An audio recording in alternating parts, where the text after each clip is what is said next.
This morning we are beginning with an installment of learning Hilchos Pesach from the Chayei. The Chayei was a book written by Rav Avraham Danzig in the 18th century.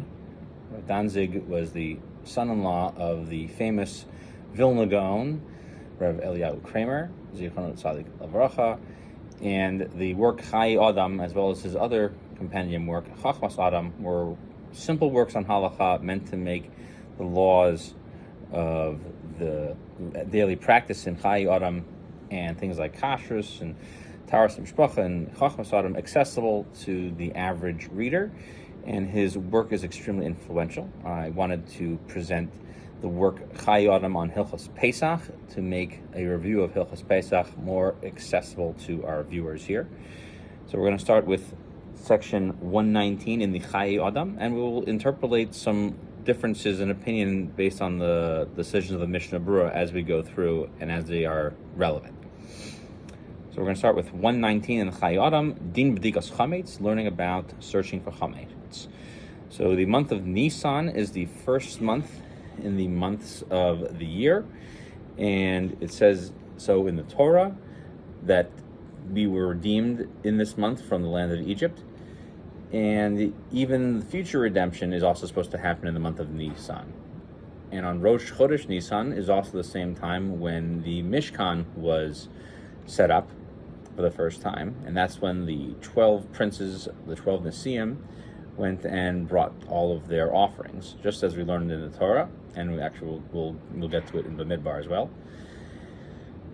And every single day that one of the tribal leaders, the Nesiim, would bring one of their offerings that was their personal Yom Tov for the first half of Nisan. And after that, you have Erev Pesach, the eve of Pesach, and Pesach itself. Okay, and then, so therefore, we have a custom to not say Tachanun all month long because of the fact that there were so many holidays that month. And we have a general rule that if the most of the month is celebratory, then we don't interrupt that celebration by including additional tachanunim, additional prayers. We also don't say tzidkatzcha on Shabbos. We don't do eulogies, and we don't have fasts. We even exclude fasts that are personal, private ones like yard sites. The only one fast we do have is the fast of the Bechor, the fast of the firstborn on Erev Pesach. And that one we generally get out of by having a siyum. So too, we don't allow people to have fasts, personal fasts for a scary dream. And this is even on Rosh Chodesh Nisan. And you don't have to, if you did ask to sit for a fast, if you requested one in your Shemona Esrei, you don't have to make it up with another fast. Also, a person getting married, a groom, on the day of his marriage, is allowed to fast. So that is because it is a fast for the righteous.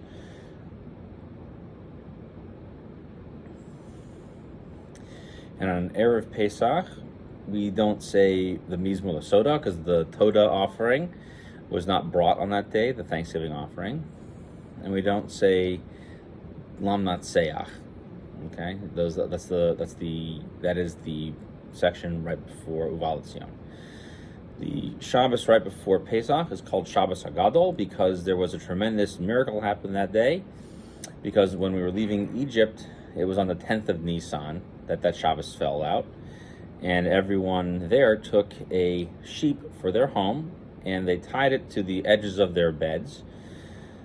And that's why it says in the Torah, "Be'esrei l'chodesh hazeh vayichu lahem ish selevei savos," to everyone on the 10th of the month, and that was the day in which they collected the Korban Pesach. And the Egyptians saw this, and they were upset that the Jewish people wanted to slaughter and offer their gods, and nonetheless they were held tight in their place because of the miracle. And one of the things that we do also on that Shabbos is there is a big drasha, a big speech by the local Rav, because we are required to start talking about the laws of Pesach 30 days before Pesach.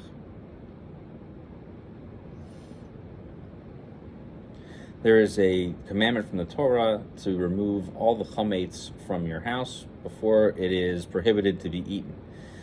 As the Torah says, Ach b'yom harishon tashbisu su'orim batechem, because one should remove all of the chametz from their house on the eve of Pesach.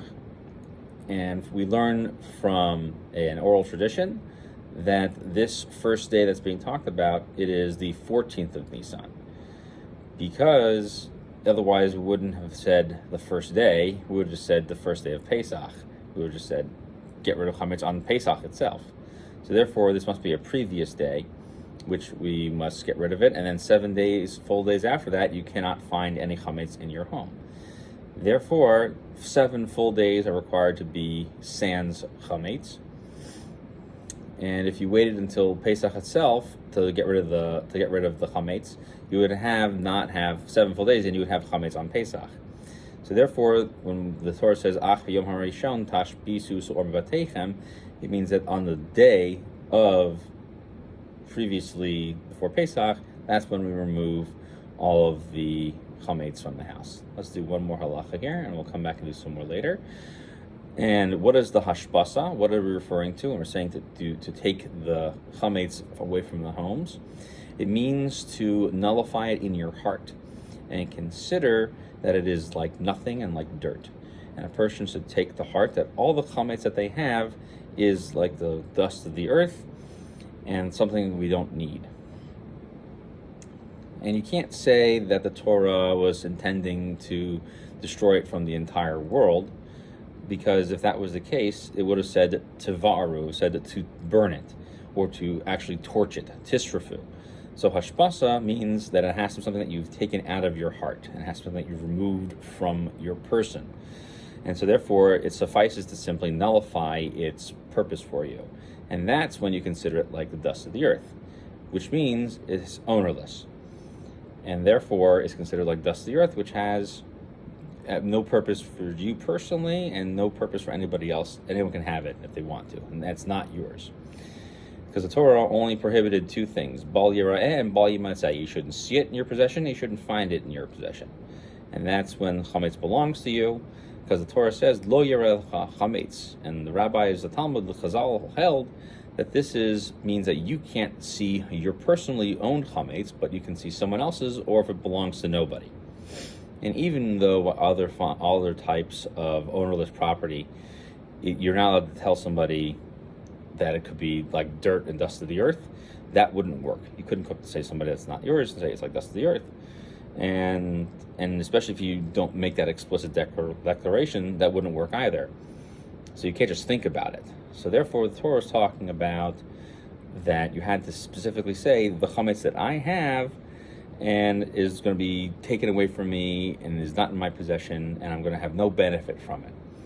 However, since in the case of Pesach, the Torah puts the chametz into your possession, you have to make sure that you feel that it is not belonging to you with a statement that it is not yours. And by making an explicit point that you are not trying to keep this chametz in your possession, you don't want to have any value associated with it and any benefit of it coming to you.